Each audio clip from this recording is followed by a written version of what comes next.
Bonjour et hallo à toutes et à tous. Ici Berlin. Olaf Scholz commence son mandat de chancelier avec une crise internationale sans précédent. Les tensions entre la Russie et l'Ukraine contraignent l'Allemagne à sortir de sa zone de confort. Diese Krise ist keine Ukraine-Krise. Sie ist eine Russland-Krise. Ce ton ferme d'Anna-Lena Baerbock, la ministre des Affaires étrangères, est désormais repris par Olaf Scholz, qui a longtemps joué sur plusieurs tableaux à la fois. Depuis quelques jours, nouvelle étape importante. Après les mots, les actes, le gazoduc Nord Stream 2 est suspendu. Une nouvelle ligne face à la Russie.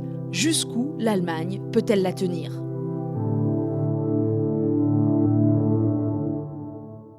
Bienvenue dans ce nouvel épisode du podcast qui vous parle 2 fois par mois de l'Allemagne après Merkel. Par exemple, l'Allemagne et sa place dans le monde. On y a déjà consacré du temps ici, mais là, l'actualité s'emballe. Il y a eu ces dernières semaines toute une série de déplacements internationaux pour le chancelier Scholz et sa ministre des Affaires étrangères. Ensuite, la conférence pour la sécurité de Munich, comme tous les ans, mi-février. On y a vu et entendu l'Allemagne défendre avec détermination ses positions face à la Russie.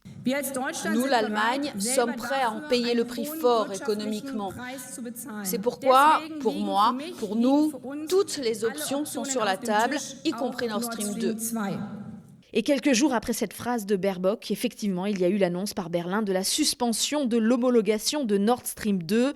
Moment de bascule, sans doute. Je dois dire que lorsque les urgences sont tombées sur les téléphones portables, il y a eu un instant de vertige parce que ça change vraiment beaucoup de choses ici, politiquement, économiquement et aussi diplomatiquement. On va essayer d'y voir plus clair, d'abord avec Claudia Mayor, chercheuse ici à Berlin, à la tête de l'unité chargée de la politique de sécurité au sein de l'Institut SVP. Bonjour Claudia. Bonjour. Nous, les Français, on reproche souvent à l'Allemagne d'être un peu trop en retrait dans les grands dossiers de politique étrangère. C'est vrai que la France, elle s'engage vraiment beaucoup plus facilement sur le terrain, en opération. Alors je mets les pieds dans le plat, Claudia. L'Allemagne a-t-elle enfin décidé d'être un grand acteur sur la scène internationale ? Je ne pense pas que l'engagement du militaire soit le seul critère d'un engagement. L'Allemagne est engagée sur la scène internationale. Elle le fait différemment que la France et la Grande-Bretagne ou les États-Unis, par exemple. Il y a une préférence pour les moyens non militaires, que ce soit la diplomatie, la coopération économique, la prévention civile des crises. Donc, quand on regarde la crise actuelle, il faut dire aussi que l'Allemagne a certes refusé de livrer des armes à l'Ukraine, mais depuis beaucoup d'années, il y a un engagement très fort pour la réforme économique, politique, aussi judiciaire du pays, afin de rendre ce pays plus stable, plus résilient contre l'influence russe. Donc de prendre l'engagement militaire comme seul critère, je trouve ça trop simple. Tout de même, on a entendu, aux États-Unis notamment, des gens parler de l'Allemagne comme du maillon faible du dispositif allié face à la Russie. Pour le rôle de l'Allemagne dans cette crise actuelle, effectivement, il y avait beaucoup de critiques envers l'Allemagne parce qu'elle s'est positionnée très tard, d'une manière très hésitante. Nos partenaires avaient l'impression que l'Allemagne n'était pas très claire sur la critique envers la Russie, pas très claire pour le soutien de l'Ukraine, quelle forme ça allait prendre, pas très clair que les sanctions que l'Allemagne accepterait. Donc il y avait comme une hésitance et l'Allemagne a, dans la communication, malheureusement insisté sur tout ce qu'elle n'allait pas faire, mais elle n'a pas insisté sur ce qu'elle fait déjà. Il faut aussi se rappeler que ce gouvernement, il est au pouvoir depuis à peine 2 mois. Donc avoir un tel test pour un gouvernement qu'on n'a jamais eu au niveau fédéral, avec 3 partis qui sont quand même très différents, c'est aussi un test assez fort, assez difficile. Ça, il faut le reconnaître aussi. Donc, en quelque sorte, le chancelier doit gérer sa coalition, son gouvernement, prendre en considération les priorités des 3 partis. Il doit gérer son propre parti, qui n'est pas du tout unifié sur la Russie.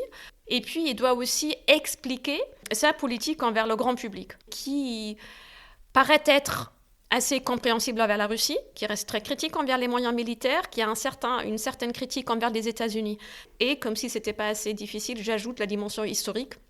Donc l'Allemagne, pour des raisons historiques, surtout envers la Russie, mais en fait aussi envers l'Ukraine, fait très attention à comment se positionner, comment ça pourrait être perçu. Bon, alors maintenant, cette situation s'est complètement retournée en mettant des sanctions sur le gazoduc Nord Stream 2, dont elle a pourtant énormément besoin. Clairement, là, l'Allemagne regagne une sacrée crédibilité. Cette impression très négative a changé à la fin de janvier, surtout avec la visite du chancelier Scholz à Washington et puis la visite du chancelier Scholz d'abord à Kiev, c'est très important dans la diplomatie allemande, d'abord à Kiev, après à Moscou. Et ces 3 visites ont montré que l'Allemagne est bien ancrée dans les positions de l'Europe, des États-Unis transatlantiques, qu'il n'y a pas de doute dans la crédibilité. Est-ce que c'est le début d'une nouvelle réflexion sur la place de l'Allemagne dans le monde ? La réflexion sur la place de l'Allemagne a déjà commencé avant. Je vous rappelle les discours à la conférence de Munich, d'ailleurs, de 2014, où le président de la République, à l'époque Gauck, le ministre des Affaires étrangères, Steinmeier, qui est maintenant le président de la République, et la ministre de la Défense, von der Leyen, qui est maintenant présidente de la Commission, ont tous les 3 dit qu'un pays aussi grand que l'Allemagne doit s'engager davantage, qui en profite de la stabilité internationale, il faut aussi s'engager. On ne peut pas prétendre que ça ne nous concerne pas. Donc le débat a été lancé déjà depuis un moment. Je crois que le changement maintenant, c'est que ça devient de plus en plus urgent. La chancelière Merkel avait une approche de pas à pas, pragmatique, assez lent, chercher le consensus. Et la question est, est-ce que cette méthode, qui a très bien marché, est-ce qu'elle est adaptée aux défis énormes qu'on observe en ce moment ? Et je crois finalement il y a une leçon très douloureuse à apprendre pour l'Allemagne. Après l'unification, l'Allemagne avait l'impression que, en fait, en quelque sorte, l'idée des démocraties libérales avait gagné et que maintenant, tous les pays allaient s'engager dans ce chemin-là. On croyait un peu à une théorie de convergence, de dire si on coopère étroitement avec des pays comme la Russie ou comme la Chine, ils vont s'approcher de nos idées et ils vont, pour le dire d'une manière très simple, un peu devenir comme nous. Une démocratie libérale, un système économique ouvert, respecter les règles internationaux et devenir un acteur international responsable. Et ce qu'on a vu avec la Russie, que ce n'était pas le cas. Et pareil pour la Chine. Ça n'a pas marché. Donc maintenant, c'est à Scholz de revoir ce modèle. Est-ce qu'il en est capable ? Il faut l'espérer. Parce que quand on regarde le développement des dernières semaines, quand on regarde ce qui probablement nous attend, il faut l'espérer, il faut le soutenir dans ce trajet-là. Là, Nord Stream 2 a été arrêté. Mais la question est quand même dans quelle mesure l'Allemagne va contribuer maintenant dans les sanctions, dans la réaction politique, économique. Qu'est-ce que l'Allemagne va accepter ? Ce qu'on peut observer, c'est que la ministre des Affaires étrangères, Annalena Baerbock, elle s'est très bien imposée ces dernières semaines, convaincante, forte, ferme et cohérente pendant les dernières semaines. C'était vraiment impressionnant. Donc je pense qu'elle est en train de façonner la politique étrangère. C'est elle aussi qui écrira, son ministère, qui écrira la stratégie nationale de sécurité qui est prévue pour cette année. Donc elle a un impact très très clair. Elle est renforcée sans doute aussi par le fait qu'elle défend cette position face à la Russie et sur Nord Stream 2 depuis des mois. C'était sa position pendant la campagne électorale, contrairement à Scholz qui a été plus ambigu, notamment en raison des dissensions dans son parti. En même temps, elle a fait très clair qu'elle respecte les règles de la coalition. Donc c'est Scholz, le chancelier, et elle est sa ministre des Affaires étrangères. Mais il faut reconnaître aussi que c'est une tâche énorme qu'un seul pays ne peut pas gérer. Et c'est ce qui a très bien marché ces dernières semaines, c'était la coopération entre les Européens et les États-Unis et au sein de l'Europe. Et ça, c'est vraiment un atout quand on se souvient du désastre de l'Afghanistan de l'année dernière ou aussi de d'AUKUS où la coordination n'a pas marché. La question, là, on est dans un sprint. On essaye en quelque sorte d'éviter la guerre, mais ce que Poutine semble nous imposer, c'est un marathon. On a l'impression qu'il s'engage à long terme. Et la question, est-ce que cette unité, cette fermeté entre Européens et avec les États-Unis, est-ce qu'on arrive à le maintenir à long terme ? Et ça, c'est vraiment une question qui me préoccupe. Aussi, quand on s'engage dans les sanctions, parce que les sanctions, soyons honnêtes, on sentira aussi les conséquences. Merci Claudia Mayer et merci pour cette transition vers les sanctions. Pour comprendre à quel point suspendre Nord Stream 2 est une étape déterminante, une décision politique majeure pour Berlin, il faut avoir en tête que la moitié du gaz utilisé en Allemagne, 55%, vient de Russie, avec parfois des secteurs entiers qui en dépendent. Exemple avec le site chimique de Leuna, près de Leipzig. On le connaît en France car il abrite la grande raffinerie de Total qui avait été au cœur du scandale financier d'Elf Aquitaine dans les années 90. Mais en réalité, ce complexe abrite plus d'une centaine d'entreprises et là-bas, on suit la situation en Ukraine avec grande inquiétude. La guerre risque de faire encore monter les prix. Voici le reportage de David Philippot, enregistré, il faut bien le préciser, avant que l'on sache avec certitude que Nord Stream 2 allait être suspendu.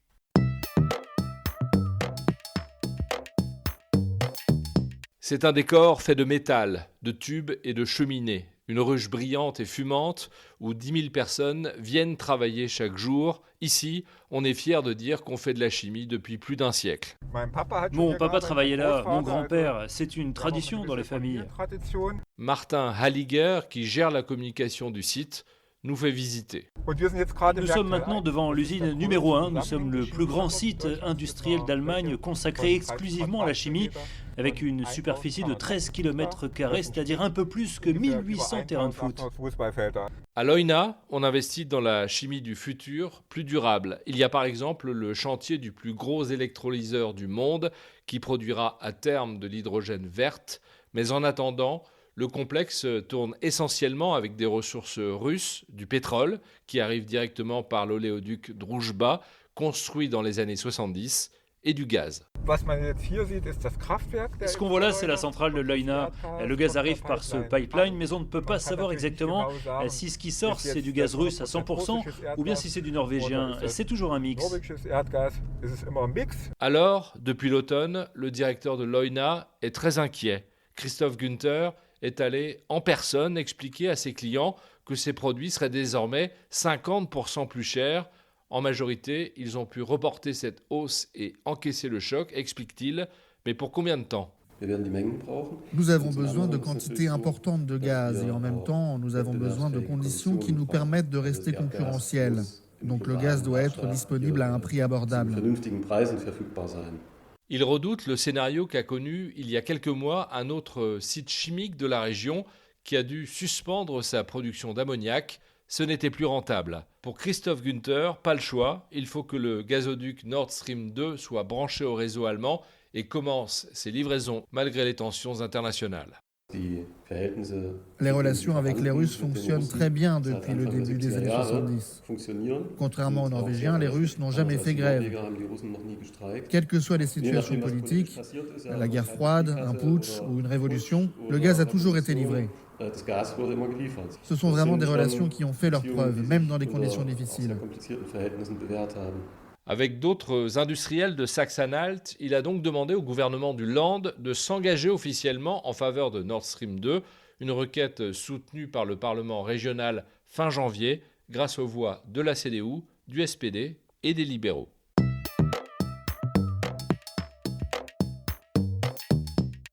Il faut rappeler tout de même que Nord Stream 2, pour l'instant, est seulement suspendu par le mécanisme de sanctions et les spécialistes le disent tous, on n'a jamais vu un pipeline terminé ne pas entrer en service un jour ou l'autre. C'est là la question, à quelle échéance ?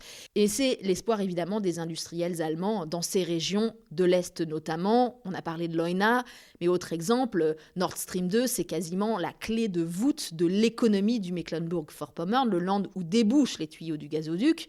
Au nord, sur place, déjà 20% des entrées fiscales dépendent de ce business et on sait que les groupes russes financent en sous-main des fondations, des ports, des infrastructures. Certains disent même que c'est comme ça que le SPD arrive à se maintenir au pouvoir depuis si longtemps dans la région. Le SPD, le parti d'Olaf Scholz. C'est donc dire si la décision de Berlin est vraiment courageuse, sans doute un tournant dans l'Allemagne de l'après-Merkel. Pour en parler avec nous, je salue Stefan Seidendorf, le directeur adjoint du DFI. Salut Stéphane. Bonjour Hélène. L'Allemagne renonce à un important levier économique. Elle est prête à en payer le prix fort, a dit Annalena Baerbock. Même si, pour le moment, le ministre de l'économie, Robert Habeck, un Vert également, lui dit que l'approvisionnement énergétique de l'Allemagne n'est pas menacé. Aktuell ist die Versorgungssicherheit in Deutschland gewährleistet.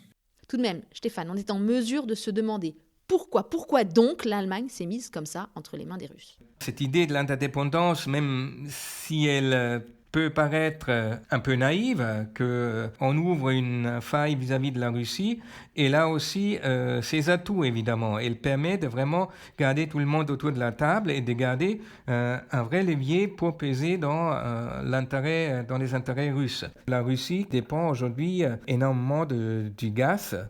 Il y a 40% de sa production industrielle nationale qui provient du secteur gazier. En gros, c'est surtout ces ressources-là, avec le pétrole, qu'ils vendent à l'étranger et qui leur permettent de générer des revenus pour l'État. Je pense que c'est ça le calcul des politiques qui étaient en responsabilité ces dernières années. Et ce n'est pas uniquement les sociodémocrates. On a beaucoup parlé en France de Gerhard Schröder qui s'est revendu à la Russie, ou au moins qui profite pleinement des largesses des entreprises publiques russes. Mais c'est aussi les politiques responsables de la CDU et à la tête Angela Merkel qui défendaient ce gazoduc. Donc si je comprends bien, avec le gaz, on a pensé pouvoir maintenir le dialogue avec Poutine. Mais on peut aujourd'hui, évidemment, et beaucoup de gens le font depuis longtemps, reprocher aux différents gouvernements allemands que leur politique n'a pas évolué vis-à-vis de la Russie, puisque, souvenez-nous, la première attaque contre l'Ukraine de la Russie, c'était en 2014. En 2015, on a décidé de doubler le Nord Stream 1 par un Nord Stream 2. On aurait déjà pu s'imaginer qu'il faut avoir un plan B côté allemand si la Russie continue avec cette politique agressive qu'on peut voir aujourd'hui. De notre côté, je pense que les conseillers d'Angela Merkel ou de Gerhard Schröder à l'époque, ils diraient, pour que ce soit crédible, il faut que nous aussi, nous soyons vraiment liés, qu'on n'ait pas de plan B trop visible ou trop prêt. C'est ça la condition pour que marche une dépendance mutuelle, un intérêt commun qui permettrait en théorie de se retrouver autour de la même table.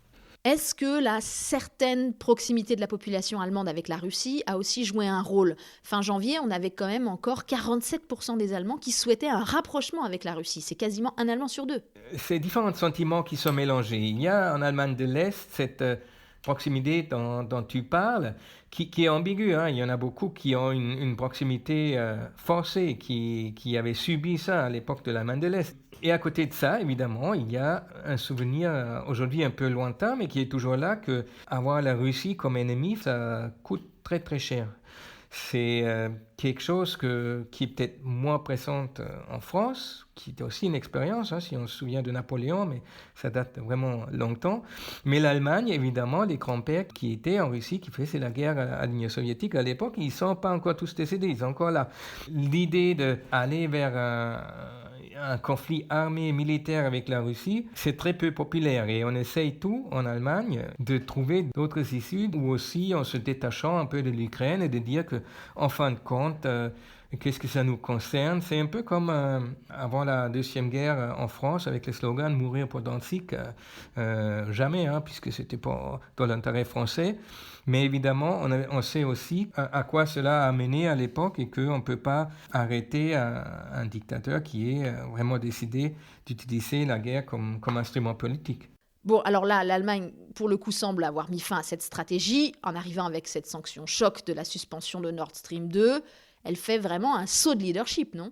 Oui, certainement, et surtout de cette Europe qui est un peu guidée par la France et l'Allemagne ensemble. C'est le couple franco-allemand qui est aux manettes. On l'a vu avec la coopération très très étroite entre Scholz et Macron dans la diplomatie entre Washington et Moscou ces dernières semaines. Et on voit aussi que l'Allemagne, le moment venu, est prête à prendre ses responsabilités. Finalement, ce monsieur Scholz un peu fade, qu'on sous-estimait peut-être sans doute depuis son arrivée au pouvoir, dans l'ombre de Merkel, etc., eh bien, il a parfaitement manœuvré, non ? C'est du Scholz tout classique, comme on a appris à le connaître depuis son époque où il a travaillé pour la chancellerie de Gerhard Schröder en tant que fonctionnaire, que c'est quelqu'un qui sait couvrir son jeu, qui aime garder toutes les options en main. Encore lors de sa visite récente à Washington, à côté de Joe Biden, il n'a pas mentionné le nom Nord Stream 2. Là, entre-temps, Scholz annonce donc que ça fait partie du paquet de sanctions. Et on apprend en Allemagne qu'au fait, ça a été préparé par son ministre de l'économie, Robert Habeck, l'ancien chef des Verts, depuis qu'ils sont arrivés aux manettes. Jusque-là, l'argument, c'est une question administrative et un projet d'économie et on ne va pas intervenir. C'est des entrepreneurs privés et nous, le gouvernement, on n'a pas comme habitude d'intervenir dans ces affaires-là. Et là, d'un coup, on apprend que oui, il y a une faille dans la réglementation qui permet de très bien arrêter ou au moins retarder la mise en service de ce gazoduc. Et au passage, il règle ses comptes avec l'encombrant Gerhard Schröder, aujourd'hui lobbyiste pour le secteur gazier russe et qui avait, il y a encore quelques semaines, énormément d'influence au SPD. Scholz a coupé le cordon, il l'a dit en allemand et en anglais. He is not speaking for the government.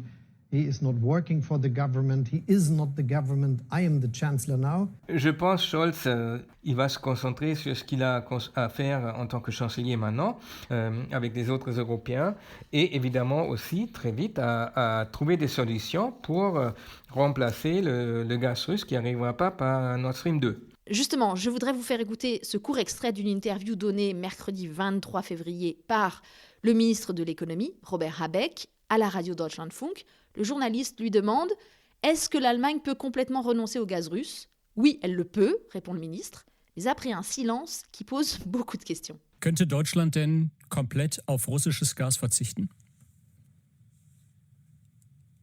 Ja, kann es. Qu'est-ce qu'il y a derrière ce silence ? On fait comment, en fait, Stéphane, pour se passer des 55% du gaz russe ? Est-ce que tu crois qu'il pourrait être envisageable, par exemple, de laisser un petit peu plus longtemps en service les tout derniers réacteurs nucléaires qui, normalement, doivent être débranchés fin décembre ? Je pense qu'une telle décision nécessiterait une vraie prise de conscience de la population, de la gravité de la situation. Donc, en gros, il faudrait qu'on ait froid, très froid, qu'on comprenne que les prix du gaz, de l'énergie continuent à flamber. Et là, on pourrait peut-être revenir en arrière, mais ça me paraît très difficile.